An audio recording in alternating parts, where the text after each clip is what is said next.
하나님 말씀 보겠습니다. 은혜 받으신 하나님 말씀은 예레미야 6장 11절에서 15절 말씀이 되겠습니다. 말씀 우리 다 같이 봉독하겠습니다. 그러므로 여호와의 분노가 내게 가득하여 참기 어렵도다. 그것을 거리에 있는 아이들과 모인 청년들에게 부으리니 남편과 아내와 나이 든 사람과 늙은이가 다 잡히리로다. 내가 그 땅 주민에게 내 손을 펼 것인즉 그들의 집과 밭과 아내가 타인의 소유로 이전되리라. 여호와의 말씀이니라. 이는 그들이 가장 작은 자로부터 큰 자까지 다 탐욕을 부리며 선지자로부터 제사장까지 다 거짓을 행함이라.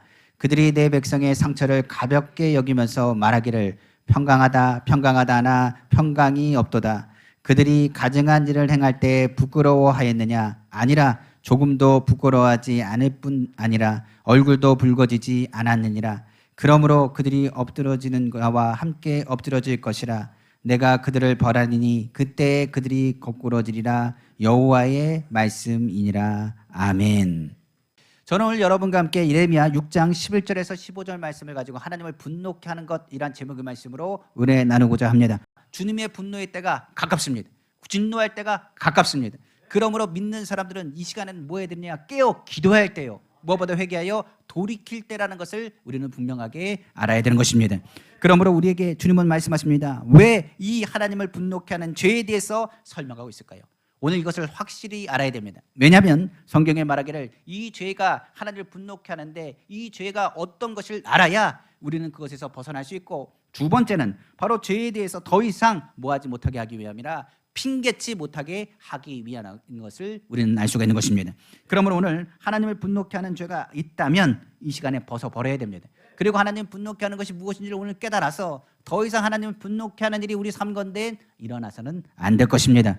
그러므로 하나님께 분노케 하는 것, 그것이 무엇인지 오늘 5가지로 정리해서 오늘 나눌 것입니다. 그 내용들을 통해서 하나님 내 삶 가운데 하나님을 분노케 한 것이 있다면 철저하게 회개하고 주님 앞에 돌아가길 원하시고, 무엇보다도 세상 가운데 분노케 하는 일이 점점 커질 때는 주님의 때가 심히 가깝다는 걸 깨닫고 더욱 주님을 바라보시는 우리 귀한 성도 다 되기를 다시 한번 주님의 이름으로 축원합니다. 첫 번째로 성경 말합니다. 하나님께서 분노케 하시는 제일 첫 번째가 되는 것이 바로 우상 숭배라고 성경 말하고 있습니다. 성경은 분명히 십계명의 제2병수에 말하고 있습니다. 하나님 외에 섬기지 말고 우상에게 절하지 말라고 경고하고 있습니다. 우상을 경고하는 사람, 우상을 섬기는 사람 결코 용납하지 않겠다라고 성경은 말하고 있기 때문에 그렇습니다. 성경에 보면 아방 시대였습니다. 이스라엘에 있어서 아방 시대의 두도와 시돈 지역의 왕의 딸인 이세벨이 그 지역의 왕후가 되었습니다. 이세벨은 올 때 그만 온 것이 아닙니다. 그가 섬기는 바알과 아세라의 제상들을 같이 데리고 와서 그들을 먹이고 그들로 하여금 종교적인 모든 부분을 다스리게 했습니다. 그러다 보니까 이스라엘은 하나님을 섬기는 나라임에도 불구하고 하나님을 섬기는 제사장들은 압박을 받았으며 하나님을 섬기는 선지자들은 죽임을 당하게 됐다고 성경은 기록하고 있습니다. 오히려 하나님을 섬기는 사람을 죽이고 이스라엘 바로 바알과 아세라 우상을 섬기도록 명령했습니다. 그러다 보니 어떻게 되냐? 이스라엘 땅은 우상으로 천지가 되고 우상을 섬기는 나라로 변하게 되었습니다. 그들을 하나님이 기뻐할 리가 없습니다. 하나님은 엘리야라는 선지자를 통해서 경고하셨습니다. 그리고 그들에게 3년 6개월이라고 하는 시간 동안에 가뭄이 그 땅에 임하게 됐다고 성경은 말하고 있습니다. 첫 번째 하에는 그럭저럭 버티만 했습니다. 그러나 두 번째가 되니까 더 이상 버틸 수가 없었습니다. 세 번째 해가 되니까 완전히 우물이 말아버리고 짐승 떼는 죽어버렸으며 사람들은 어떻게 되냐? 이제는 뭐 하시지도 못하고 먹을 것도 없어서 굶주려 죽는 상태가 되고 말았습니다. 그 나라는 완전히 절망에 놓이게 됐다라고 성경 기록하고 있는 것입니다. 이때 엘리야가 아방을 찾아갔습니다. 그리고 말했습니다. 여호와가 참 하나님이신데 여호와가 참 하나님인 것을 보길 원합니다. 그러므로 저는 이렇게 제안합니다. 오히려 바알과 아세라가 하나님이라 믿는다면 그 사람들을 데리고 오십시오. 그리고 갈멜산에서 진짜 하나님이 누군지를 증명해 보일 테니 하늘에서 불이 떨어지는 것이 진짜 하나님이니까 그렇게 하여 서로가 시험하여 하나님이 누구신 것을 증명해 보자라고 아합에게 이야기한 것입니다. 이때 아합은 바알의 선지자 450명과 아세라를 섬기는 선지자 400명을 데려와서 갈멜산에 모이겠습니다.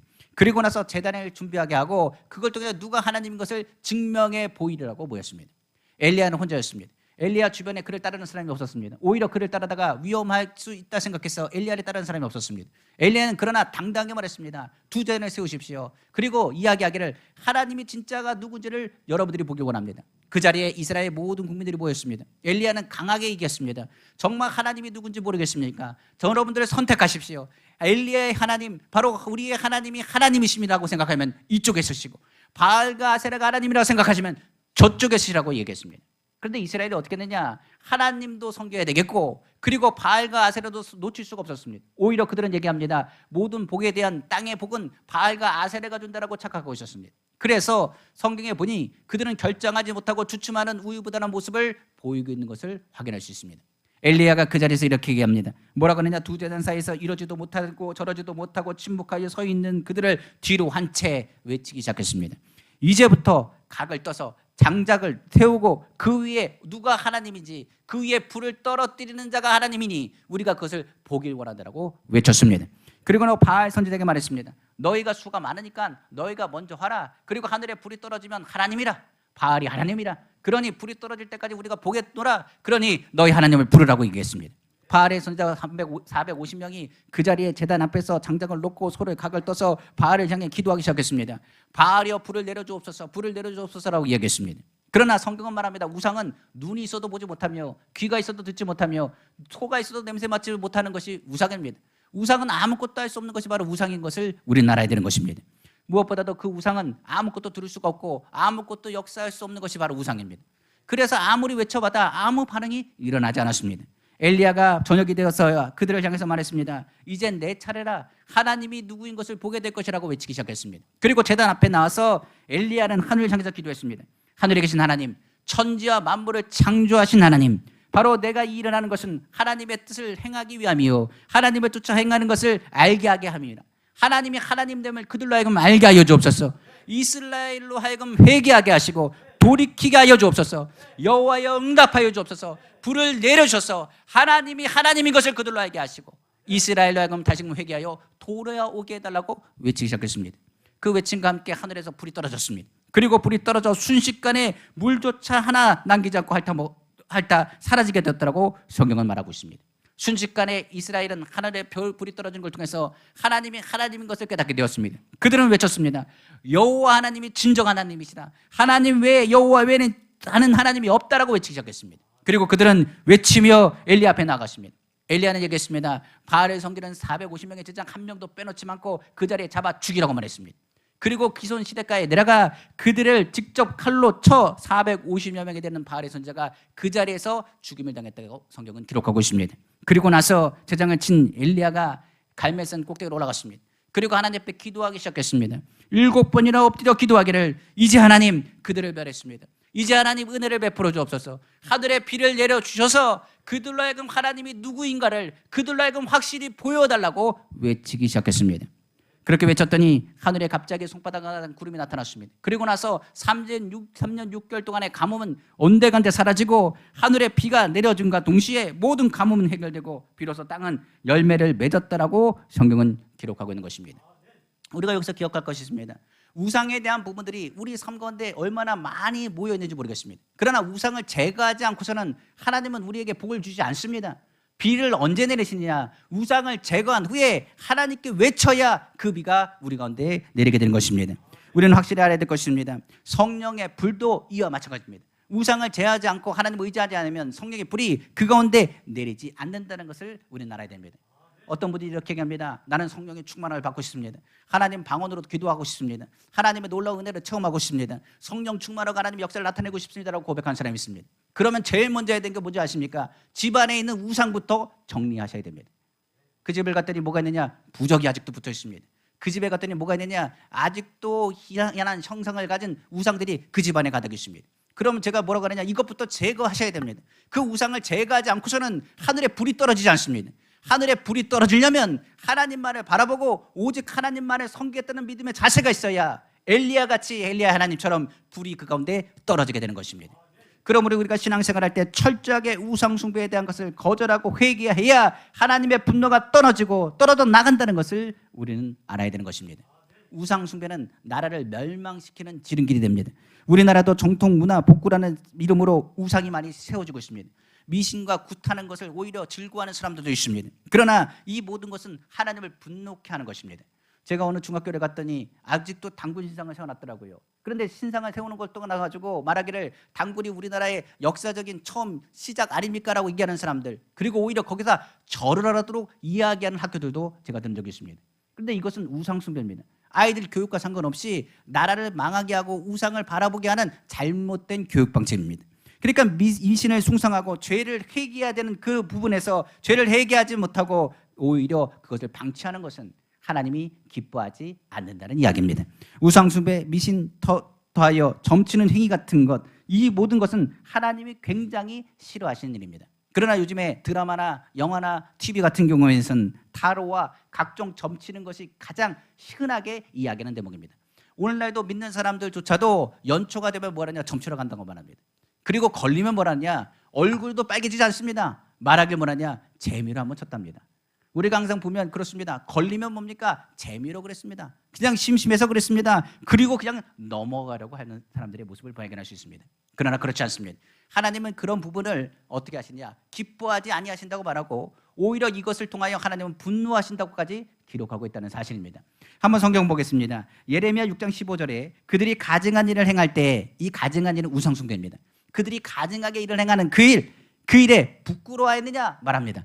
아니라, 조금도 부끄러워하지 않을 뿐 아니라 얼굴도 붉어지지 아니하느니라. 그러므로 그들이 엎드러지는 자와 함께 엎드러질 것이라. 내가 그들을 벌하리니 그때에 그들이 거꾸러지리라. 여호와의 말씀이니라. 점을 치는 자나 점을 쳐주는 사람이나 모두가 어떻게 된다고? 거꾸러질 것이고 엎으러질 것이라고 성경은 경고하고 있는 것입니다. 그러므로 우리는 이때 마지막 때에 기억할 것이 있습니다. 우상 숭배의 모든 것은 철저하게 버리셔야 됩니다. 하나님 외에 다른 것도 구원이 있다, 예수 외에 구원이 있다는 종교 다원주의적인 생각도 버리셔야 됩니다. 하나님은 질투하시는 하나님이십니다. 더 성경은 말하기를 그는 소멸하는 불이라고 말했습니다. 하나님 외에 다른 분은 없습니다. 이에 우상 숭배를 못하도록 하나님께서 말씀하시고 그것을 벗어나라고 성경 말하고 있는 것입니다. 하나님의 자비와 긍휼 이 땅에 임하는 제일 첫 번째가 무엇부터 해야 되느냐? 회개하고 오직 하나님만이 하나님됨을 선포하며 하나님을 인정하는 데 있다는 것을 우리는 먼저 기억해야 되는 것입니다. 그러므로 우리 믿는 사람부터가 먼저 솔선수범이 되어서 우상의 모든 것을 파괴하고 우상의 모든 것들을 제할버리고 오직 주님만을 바라보고 나아가시기를 다시 한번 주님의 이름으로 축원합니다. 두 번째로 하나님이 분노케 하는 건 뭡니까? 성경은 말합니다. 바로 음란이라고 성경은 말하고 있는 것입니다. 이런 성적인 부도덕, 하나님을 미워하는 것임을 성경은 거듭 강조하고 있는 것입니다. 바로 예레미야 5장 7절에서 9절입니다. 내가 어찌 너를 용서하겠으며 내 자녀가 나를 버리고 신이 아닌 것들을 맹세하였으며 내가 그들을 배불리 먹인즉 그들이 간음하며 창기의 집에 허다히 모이며 성경 말하고 있습니다. 우상 숭배와 간음은요 연결고리입니다. 우리가 하는 것처럼 우상 숭배하면 하나님이 두렵지 않다는 것을 의미합니다. 하나님을 두려워하지 않으면 뭐 어떻게 하느냐, 사람은 쾌락적인 것에 자유함을 얻게 됩니다. 하나님이 두려워해야 죄에서 벗어나는데 오히려 쾌락과 모든 죄악에서 하나님을 두려워하지 않는 사람은 죄악에 대한 것을 자유롭게 생각을 합니다. 그리고 제일 먼저 찾아가는 것이 뭐냐? 사람에 대한 그 육신적인 쾌락을 찾아가게 되어 있는 것입니다. 그래서 성경에서 보면 우상 숭배자들과 무엇과 연결되느냐? 쾌락주의자들은 같이 뭉쳐 다닌다는 것을 알아야 됩니다. 한번 8절은 이렇게 얘기합니다. 그들은 두루 다니는 살찐 수말같이 각기 이웃의 아내를 따르며 소리 지른도다. 여호와의 말씀이니라. 내가 어찌 이 일에 대하여 벌하지 아니하겠으며 내 마음이 이런 나라에 보복하지 않겠느냐? 성경은 말하고 있는 것입니다. 우리나라뿐만 아니라 전 세계적으로 지금 마지막 때를 달려갈 때 가장 먼저 나가는 것은 하나님을 부인하는 것과 그리고 하나님을 두려워하지 않아서 음란하고 성적이고 도덕적인 문란에 극에 달한다는 사실입니다. 특별히 우리나라 속에서도 이 음란의 문제는 가득 차고 있습니다. 우리가 하나님 말씀 안에서 서 있어야 되는데 말씀 안에 서지 못하고 오히려 잘 먹고 잘 입고 잘 살다 보니 쾌락적인 것을 따를 때가 많다는 것입니다. 성경 예레미야 시대에도 그렇습니다. 잘 먹고 잘 입고 잘 살게 되니까 행음하며 창기의 집에 허다히 모였다고 말합니다. 음행과 창기의 집에 모이는 것 하나님이 극히 싫어하는 일입니다. 이스라엘은 누구 섬기는 나라입니까? 하나님을 섬기는 나라였습니다. 하나님의 성전 예루살렘이라는 성전이 있는 곳이었습니다. 하나님의 눈이 그 가운데 있다고 했습니다. 하나님의 귀가 그 가운데 있다고 했습니다. 그러나 그들은 하나님을 두려워하지 않았습니다. 그리고 그들은 오히려 우상을 섬기며 음행하는 일에 기뻐했다고 성경 기록하고 있습니다. 오늘날 우리에게도 동일하게 말합니다. 오늘날 성전은 누굽니까? 예수 그리스도를 믿는 사람에게도 경고하고 있는 것입니다. 우리가 예수 그리스도를 믿으면 성경은 말합니다. 우리 몸은 하나님의 성전이라. 그런데 어느 순간부터 하나님의 성전은 우리가 하나님을 두려워하지 않고 하나님을 경외하지 않고 잘못된 쾌락주의에 빠질 때가 많다는 사실입니다. 성경은 이렇게 경고합니다. 분노하여 말하신 하나님의 음성을 들어야 됩니다. 고린도전서 3장 16절에 17절에 너희는 너희가 하나님의 성전인 것과 하나님의 성령이 너희 안에 계시는 것을 알지 못하느냐. 누구든지 하나님의 성전을 더럽히면 하나님이 그 사람을 멸하시리라. 하나님의 성전은 거룩하니 너희도 그러하니라고 말씀하고 있는 것입니다. 우리는 하나님의 성전입니다. 하나님이 우리를 어떻게 창조하시냐? 거룩하게 구별하여 우리를 부르셨습니다. 성령이 우리 가운데 거하셨습니다. 창기와 연합하는 자는 청기와 하나가 된다고 말했습니다. 그러나 너희가 성령과 연합하여 하나님과 하나가 되어야 되지 않겠느냐라고 성경은 말하고 있는 것입니다. 오늘날 우리나라에 이러한 일들이 공경하게 일어나고 있습니다. 완전히 현대판 소돔과 고모라라고 말하는 이유가 거기 있는 것입니다. 소돔과 고모라를 하나님이 가만히 놔두셨습니까? 아닙니다. 하나님이 분노의 불을 그들 가운데 놓으셨다는 사실을 우리는 알아야 됩니다. 그러므로 우리는 기억해야 됩니다. 마지막 때가 되면 이런 일들이 허다하게 될 것이라는 사실입니다. 수많은 사람들이 남의 아내를 범하는 간음의 죄를 짓고도 가정이 폐거되고 영혼이 병든다는 것을 깨닫지 못하고 있습니다. 그럼에도 우리는 이 부분에 대해서 간음죄 제도가 폐지되고 있다는 것을 보게 될 것입니다. 우리나라 이미 간음죄가 폐지됐습니다. 오히려 뭐라고 그랬냐? 간음죄에 대해서는 이제는 우리나라도 상호가 성인이 합의하게 되면 이건 더 이상 뭐로 묻지 않느냐? 죄로 묻지 않는다라고 이야기합니다. 그러나 하나님은 이렇게 말씀하십니다. 세상이 죄로 묻지 않더라도 하나님이 반드시 그 죄에 대한 것은 무엇하신다? 물으신다라고 성경 기록하고 있는 것입니다. 이는 우리가 하는 것처럼 간음죄가 간음죄로 끝나는 것이 아니기 때문에 그렇습니다. 간음죄는 그 모든 것에 있어서 모든 문을, 죄의 문을 여는 통로일 뿐입니다. 간음죄가 끝나지 않고 거짓과 더 나아가 미움과 더 나아가 살인으로 갈 수 있는 죄의 자리에, 죄의 털을, 공간을 만들어주는 것이 음란의 바로 방법이기 때문인 것을 우리는 알아야 되는 것입니다. 그러므로 성경에서 이 부분을 경고하고 있는 것입니다. 십계명에도 간음하지 말라는 것은 단순히 간음의 문제로 끝나는 것이 아니라 더 큰 죄를 오히려 정당하게 받아들이는 통로가 되기 때문인 것입니다. 성경은 간음죄에 대해서 누구도 자유롭지 못하다고 말합니다. 우리가 아는 다윗이라는 사람 어떤 사람입니까? 하나님의 성군 아닙니까? 그는 하나님의 마음에 합한 자입니다. 하나님이 택하신 사람이요 선택받은 사람입니다. 그러나 그가 늦게 잠을 자다가 어느 여인이 옥상에 거닐다가 목욕하는 모습, 그것을 봤습니다. 그리고 그는 간음했습니다. 그 여인은, 남편은 바로 자신의 충신인 우리아였습니다. 그 일선에 이스라엘과 왕을 위해서 싸우는 사람 바로 우리아, 그 충신을, 그 죄를 숨기기 위해서 그를 부르기 시작했습니다. 바세바가 잉태한 것을 알고 그것을 숨기고자 우리아를 불러다가 아내와 동침하라고 그에게 말을 했습니다. 그런데 우리아는 충성스러운 사람이었습니다. 그가 다윗 왕과 나라를 배신할 수 없습니다. 그리고 하나님 앞에서 맹세에 고백하는 장면이 바로 사무엘하 11장 11절에 나와 있습니다. 우리아가 다윗에게 아뢰되 언약궤와 이스라엘과 유다와 야영 중에 있고 내 주 요압과 내 왕의 부하들이 바깥들에 진치고 있거늘 내가 어찌 내 집에 와 가서 먹고 마시고 내 처와 같이 자리이까? 내가 이 일을 행하지 아니하기로 왕의 살아계심과 왕의 혼의 살아계심을 두고 맹세하나이다 하니라. 성경 기록하고 있는 것입니다. 다윗은 이것을 통해서 이 요압에 대한 부분에 대한 편지를 보내기 시작했습니다. 더 이상 이 우리아가 마음에 굳건한 사람이고 얼마나 충성된 사람인 것을 다윗은 알았습니다. 그 음성을 들었다고 한다면 웬만한 사람은 그랬을 겁니다. 내가 잘못했구나, 회개했을 것입니다. 그런데 우리아를 향해서 뭐합니까? 아니 얘가 이렇게 얘기하니 내 계획대로 되지 않는다고 생각을 했습니다.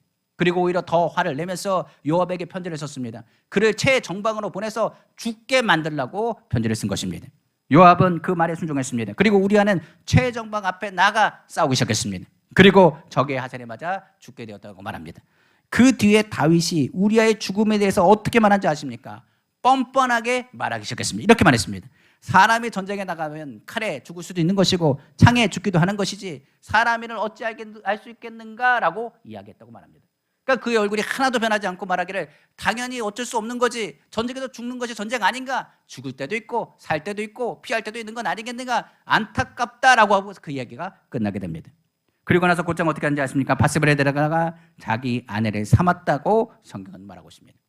하나님은 이것을 분노로 여기셨습니다. 그리고 그 다윗의 집이 그때로부터 칼이 떠나지 않으며 그 가정의 풍랑이 끊어지지 않았다고 말합니다. 하나님은 무시무시하게 다윗을 심판하셨습니다. 유다서 1장 7절에 이렇게 말합니다. 소돔과 고모라와 그 이웃 도시들도 그들과 같은 행동으로 음란하며 다른 육체를 따라가다가 영원한 불의 형벌을 받음으로 거울이 되었느니라. 너희가 얘기한 것처럼 다윗의 이야기는 다윗의 이야기가 아니라 우리에게 뭐가 된다고요? 거울이 됩니다.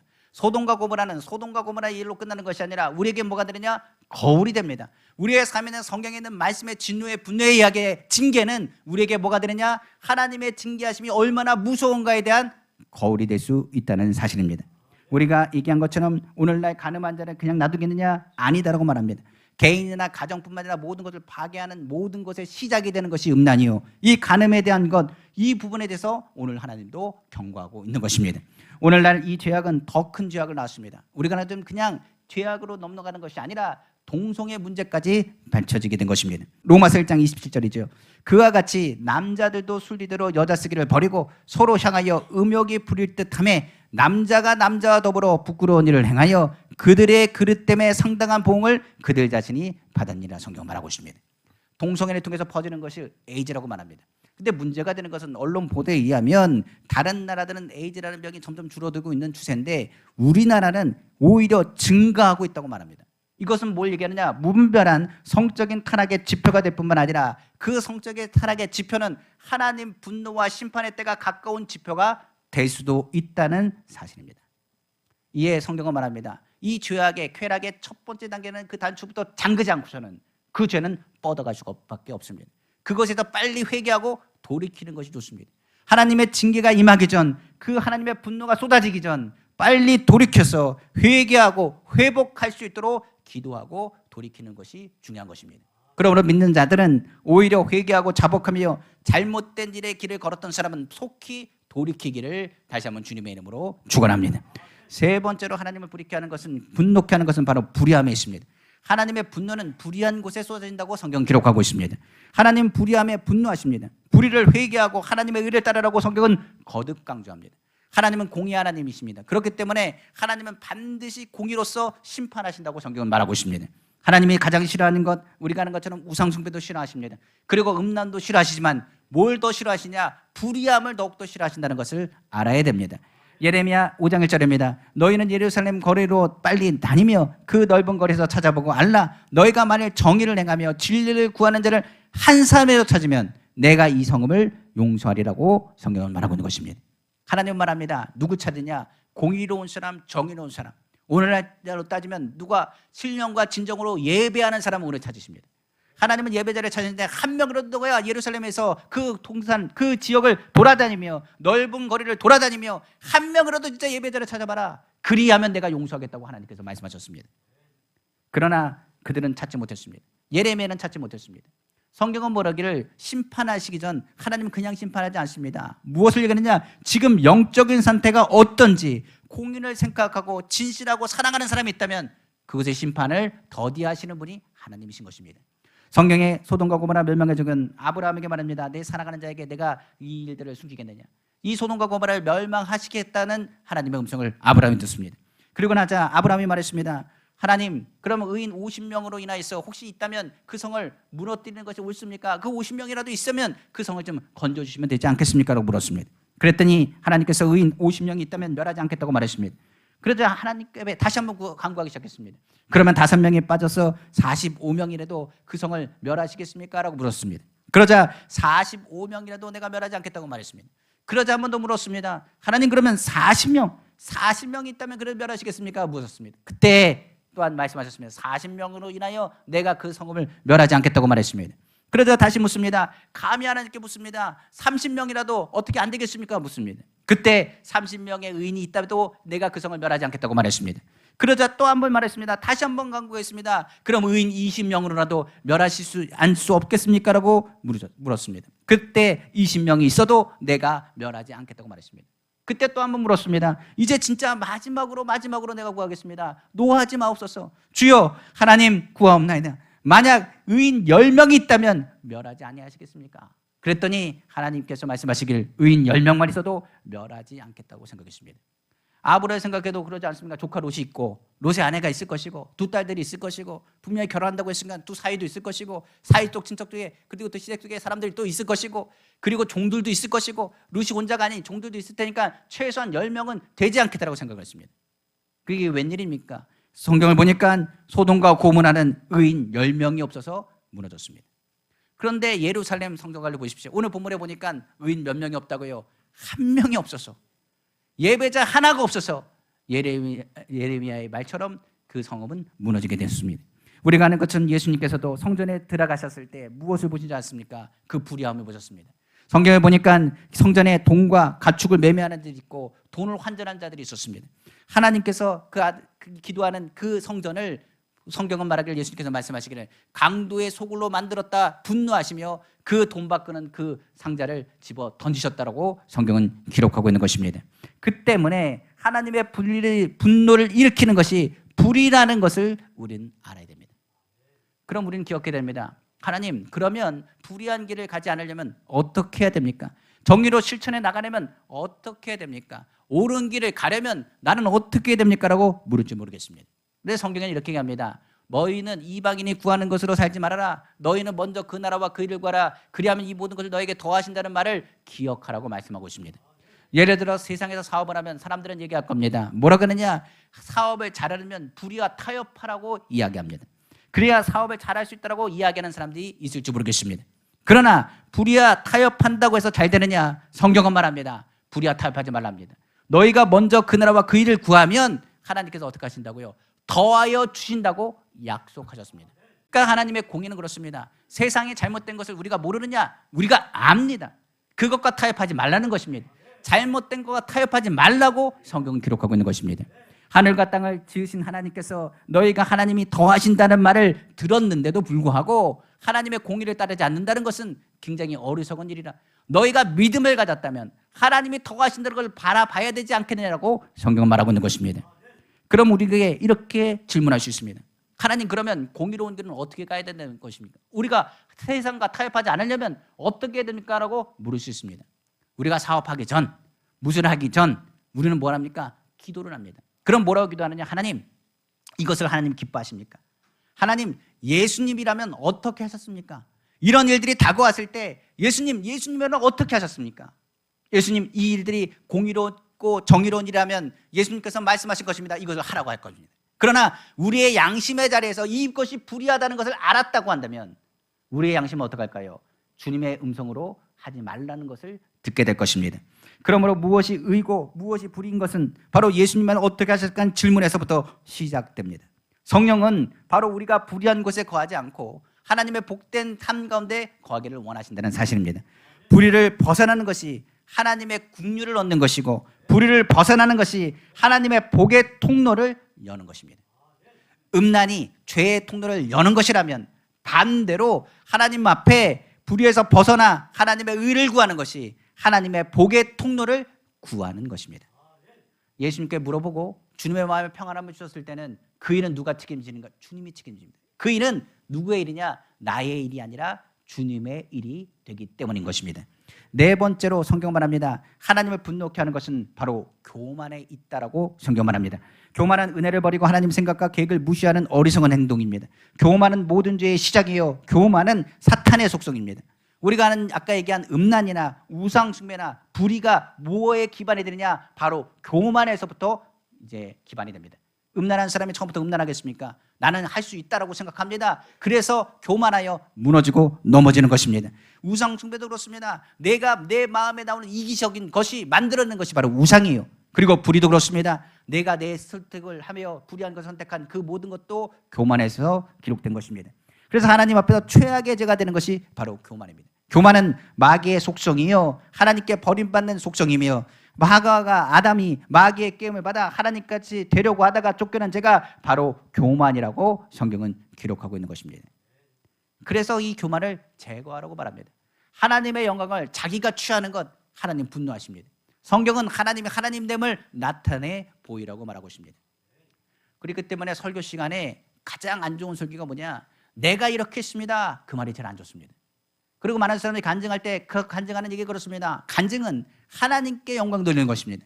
내가 병들었고 어려웠는데 하나님이 나를 치료하셨습니다. 사업에 하나님이 나에게 복을 주셨습니다. 내 삶에 하나님께서 주장하였습니다. 내가 한 것이 아니라 하나님이 하셨다고 하며 하나님께 영광 돌리는 것이 하나님께서 원하시는 것입니다.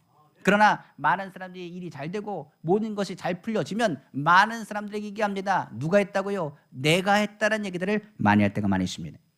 그러나 우리 생각해 보십시오. 사람은 호흡을 3분만 안 해도 죽습니다. 사람은 아무리 노력한다 할지라도 재앙이라고 하면 그 재앙을 감당할 수가 없습니다. 우리가 아는 것처럼 모든 수고가 주님이 도와주지 아니하시면 모든 것이 헛된다는 것을 알아야 됩니다. 내가 모든 것을 다 챙기고 모든 것을 다 이루었다 할지라도 그날 밤에 그 영혼을 들어가면 그의 것이 누구의 것이 되겠습니까? 전도서에서 솔로몬이 고백한 것입니다. 모든 것은 헛되고 헛되니 모든 것이 헛되다. 내가 모든 지식을 알고 모든 것을 안다 할지라도 지나가고 모든 것을 되새겨보면 하나님이 도와주셔야 되고 하나님이 붙잡아 주셔야 되고 하나님이 지켜주지 아니하시면 아무것도 할 수 없다는 것을 그가 깨달았다라고 성경 기록하고 있습니다. 그가 말하기를 그러므로 인간의 본분은 하나님을 경외하는 것에 있다라고 그런 고백합니다.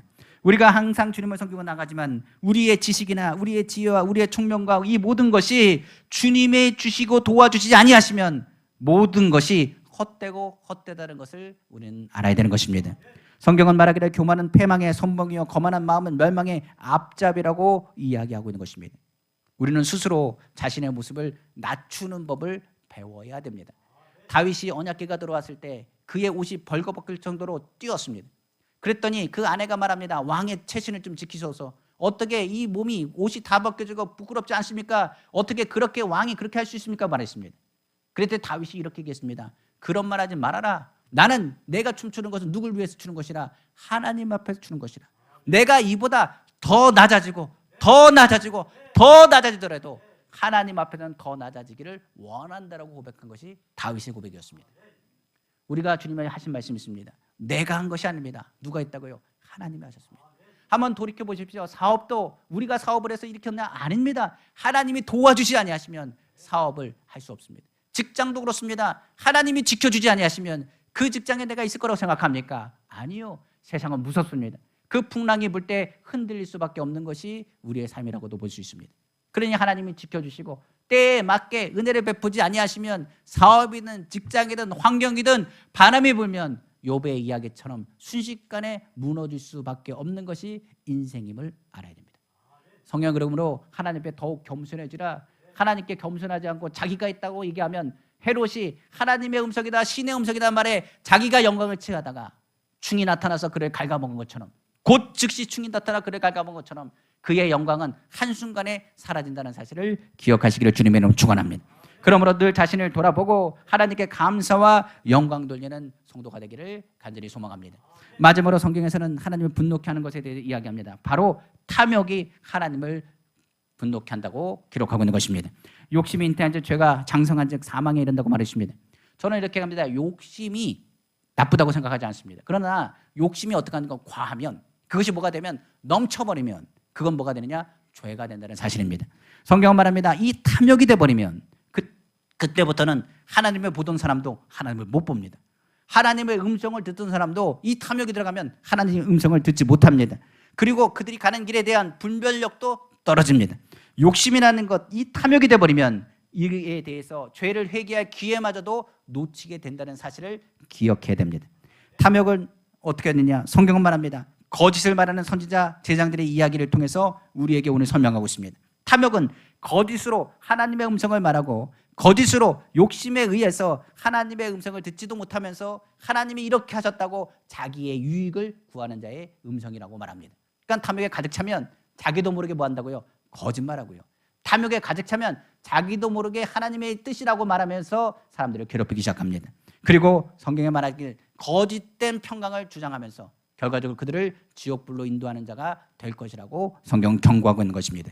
예레미야 6장 13절에 14절입니다. 이는 그들이 가장 작은 자로부터 큰 자까지 다 탐욕을 부리며 선지자로부터 제장까지 다 거짓을 행하리라. 그들이 내 백성의 상처를 가볍게 여기면서 말하기를 평강하다 평강하다 하나 평강이 없도다. 성경 기록하고 있습니다. 이야기가 뭐겠습니까? 예레미야는 경고했습니다. 뭐라고요? 여러분들을 너무나 음란합니다. 여러분들 하나님을 버리고 우상 숭배하는 거 하나님 기뻐하지 않습니다. 하나님께서 반드시 예루살렘 성전 무너뜨립니다. 하나님께 진노가 분노가 가득 찼습니다. 그러니 빨리 회개하고 돌아와야 됩니다라고 외쳤습니다. 그랬더니 많은 사람들이 그 말에 두려워서 하나님 앞에 회개하려고 돌아가려는 발걸음을 갔는데 그때에 거짓된 선지자 제사장들이 뭐라고 선포하느냐? 아닙니다. 그런 말 하지 마십시오. 평강합니다. 평안합니다. 하나님의 성전 예루살렘이 어찌 무너지겠습니까? 히스기야 시대에 한번 생각해 보십시오. 이 아수르가 완전히 그 점령했는데도 불구하고 히스기야가 예루살렘 성전에 기도했더니 하나님께서 예루살렘을 지키셨습니다. 그러니 하나님의 이 성은 평안합니다. 안전합니다. 여러분, 이것처럼 안전한 곳이 어디 있습니까? 라고 이야기했다는 사실입니다. 하나님의 음성은 뭐라고요? 하나님께서는 이제는 우상 숭배하는 이곳에 있지 않겠다고 말하고 멸하겠다고 분명히 말했음에도 불구하고 회개하려는 자들을 향해서는 평안하다, 오지 않아도 됩니다, 평강이 임합니다, 걱정하지 마십시오, 오히려 예물을 더 많이 드리고 하나님 앞에 더 기뻐함으로 나아가십시오. 그럼 하나님께서 모든 죄를 용서하십니다라고 외쳤다는 사실입니다. 하나님의 심판에 대한 것은 반드시 설교해야 됩니다. 마지막 때에 대한 것 반드시 이야기해야 됩니다. 그것을 사람들의 기분을 맞추는 설교, 오히려 하나님의 복을 주신다는 설교에 집중되면 그것은 기복주의 신앙입니다. 잘못된 신앙은 거짓된 평안함을 주게 됩니다. 많은 사람이 지금 평안하다고 생각하십니까? 우리나라가 평안합니까? 내 삶이 평안합니까? 내가 지금 평안하다고 생각하는 것은 속고 있는 것입니다. 마지막 때가 가까운데 어찌 평안할 수 있겠습니까? 이 때에 왔을 때 우리에게 주신 것 평안하다, 평안하다, 앞으로 너희 것을 많이 채우라고 하는 탐욕의 음성이 들린다면 그 음성을 예수님으로 내어 쫓아야 되는 것입니다. 거짓 종들이 얘기하는 것은 죄악에 대한 것 아무것도 아니라고 말합니다. 그리고 말하기를 심판에 대한 선포하는 예레미야를 잡아서 그 말이 잘못됐다, 그가 거짓말을 하고 있다, 하나님의 좋은 것을 망각하고 그를 묶어버리고 그를 때리기 시작했습니다.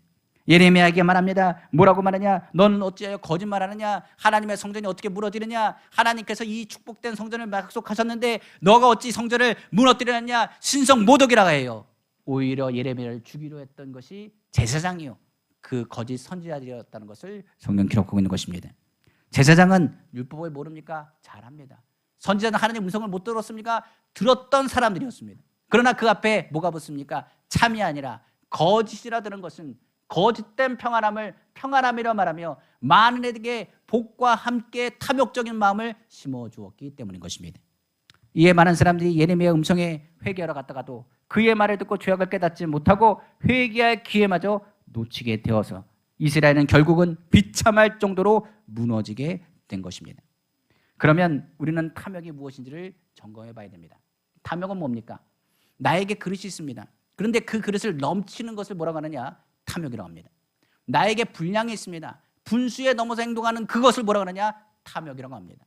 내게 주어진 그릇이 있습니다. 그런데 그 그릇을 넘어서 생각하는 것을 탐욕이라고 합니다. 사람마다 그릇이 있습니다. 그러나 그릇이 잘못되지 아니하면 그 사람에게 아무리 복을 준다 할지라도 그 복은 뭐가 되느냐? 복이 아니라 저주가 된다는 사실입니다. 성경이 이 부분들을 강조하여 말합니다. 그러므로 자기 수준을 알고 자기의 분량을 알아야 된다. 믿음에도 그 분량대로 생각할 것을 말씀하고 있습니다. 로마서 12장 3절에 내게 주신 은혜로 말미암아 너희 각 사람에게 말하니 마땅히 생각할 그 이상의 생각을 품지 말고 오직 하나님께서 각 사람에게 나누어 주신 믿음의 분량대로 지혜롭게 생각하라고 성경은 말하고 있는 것입니다. 탐욕은 자기 혼자 죽이는 거 아닙니다. 가족 전체를 죽입니다. 사람이 욕심을 부리다가 탐욕적인 것을 선택하고 투자하다가 많은 사람들이 무너지는 것을 보게 됩니다. 주식이라든지 코인이라든지 요즘 얘기하는 많은 얘기들 듣지 않습니까? 자기 혼자 그것을 묻는 것으로 끝나서 더 많은 것을 얻고자 해서 욕심을 내다가 무너지는 사람들의 이야기를 우리는 많이 듣지 않습니까? 욕심과 탐욕에는 뭐가 없는지 아십니까? 브레이크 자체가 없습니다. 누가 세워주는 브레이크가 없습니다. 욕심이 들어가 탐욕이 들어가면 난 할 수 있다고 생각하고 굉장히 큰 자신감을 가지고 자신의 작은 그릇은 생각하지 않고 메어 달리게 되는 것입니다. 결과적으로 바벨탑 사건 또한 하나님같이 높아지겠다 하다가 하나님의 분노로 바벨탑이 무너졌던 것을 우리는 알지 못합니까? 한 개인과 나라, 자기의 분수와 분량을 알지 못하고 나아간다면 그 모든 것을 잃어버리게 되는 것입니다. 바로 탐욕은 마귀의 낚시질에 걸리는 것입니다. 낚시질에 물고기가 걸립니다. 그러면 낚시질에 걸리는 그 순간에 물고기는 자기 마음대로 움직일 수 없습니다. 마귀가 잡아당기면 그 잡아당기는 대로 끌려가는 것이 낚시줄입니다. 아담과 하와가 분수를 지키지 못했습니다. 하나님같이 되려고 하다가 낚싯줄에 걸렸습니다. 그러다 보니 그의 인생은 어떻게 됐냐? 마귀의 낚싯줄에 움직인 대로 움직일 수밖에 없게 된 것입니다. 절대로 탐욕에 끌려가서는 안 됩니다. 자신의 분수가, 자신의 상황과 믿음의 분량이 어떠한지를 점검하는 건 굉장히 중요한 일입니다. 하나님의 복을 주면 그 복대로 살지 그것을 넘어서서 내가 더 많은 것을 요청한다고 한다면 그 사람은 절망의 길을 걷게 될 것입니다. 하나님은 이렇게 말합니다. 10계명에 뭐라 했느냐? 내 이웃의 것을 탐하지 말라. 결국 탐심도 우상숭배가 될 것이라. 그러므로 너희는 하나님께 감사하고 자족하며 겸손한 법을 배우라. 그런 사람이 하나님의 복을 누린다고 성경은 말하고 있는 것입니다. 그럼 우리는 어떻게 됩니까? 우리는 뭘 생각했느냐? 탐욕에 대한 것을 집중하는 것이 아니라 그릇에 대한 것을 집중하셔야 됩니다. 우리가 하나님께서 말씀하십니다. 너희 그릇을 어떻게 하라고? 깨끗이 씻어라. 그리고 너희 그릇, 너희의 입을 어떻게 하라고요? 넓게 열라고 말했습니다. 우리가 그릇이 준비되면 하나님의 복을 감당할 수 있습니다. 그러나 우리가 그릇이 준비되어지지 아니하면 아무것도 이루어지지 않는다는 사실입니다.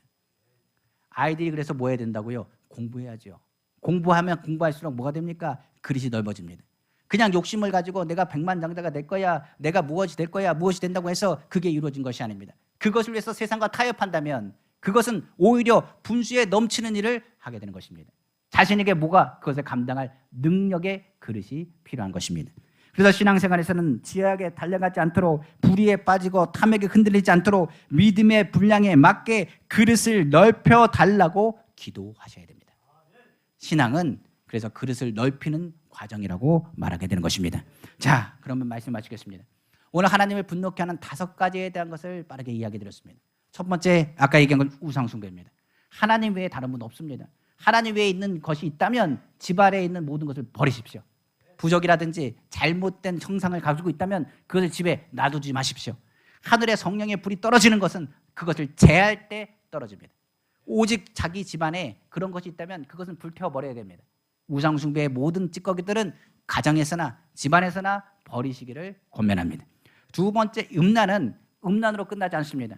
하나의 자유한 문이 열리면 그 다음 단계로 넘어가게 됩니다. 그리고 나면 어떻게 되느냐? 자신도 모르게 살인하는 그 직원까지 갈 수 있을 정도로 사람의 죄악의 모든 것을 허용하는 것이 음란의 시작입니다. 그러므로 음란한 일이 있다면 빨리 회개하십시오. 그것에 대해서 예수님께서도 가늠한 여인에게 말한 것처럼 나도 너를 정죄하지 않을 테니 뭐하지 말라, 죄를 짓지 말라고 하면서 음란의 그 고리를 끊어버리셨습니다. 결단과 끊는 것이 우리에게 필요한 것입니다. 더 나아가 불의한 거 하나님 기뻐하지 않습니다. 가장 진노하고 분노가 빠른 것이 바로 불의입니다. 하나님께서 말한 것처럼 이 불의한 사람은 자기의 유익을 위해 하나님 나라와 그의 의를 구하는 사람이 아닙니다. 이런 사람은 세상과 타협한 사람이고 하나님을 영광을 가리는 사람입니다. 오늘 불의한 일이 있다면 예수님은 어떻게 하실까 물으시고 불의한 길로 가리키는 것을 돌이키시기를 부탁드립니다. 교만, 바로 내가라는 말을 우리의 삶 가운데 지우십시오. 누가요? 하나님께서라는 말을 우리의 삶에 적용하시기 원합니다. 하나님께서 우리 교회를 축복하십니다. 하나님께서 성도들의 사업장을 축복하십니다. 하나님께서 여러분들을 도와주십니다. 여러분들의 직장에서 하나님께서 지켜주시고 보호하십니다. 삶에서 건강도 하나님께서 책임져 주십니다. 사람은 자랑할 것이 없습니다. 오직 주님을 바라보고 믿음의 분량에 맞게 지혜롭게 생각하십시오. 내가 이것이 감당할 수 없다면 그것을 내가 하는 것은 탐욕입니다. 감당할 수 없는 일은 그것을 봤으면 탐욕을 품는 것이 아니라 감당할 그릇을 만들어야 됩니다. 우리가 믿음의 분량의 그릇이 커지면 채우시는 것은 누가 하시느냐? 하나님이 하십니다. 그럼 우리는 무엇에 대한 것에 욕심을 붓는 것이 아니라 하나님 안에서 주시는 그 그릇을 점점 넓혀 가시기를 다시 한번 주님의 이름으로 축원합니다. 기도하겠습니다.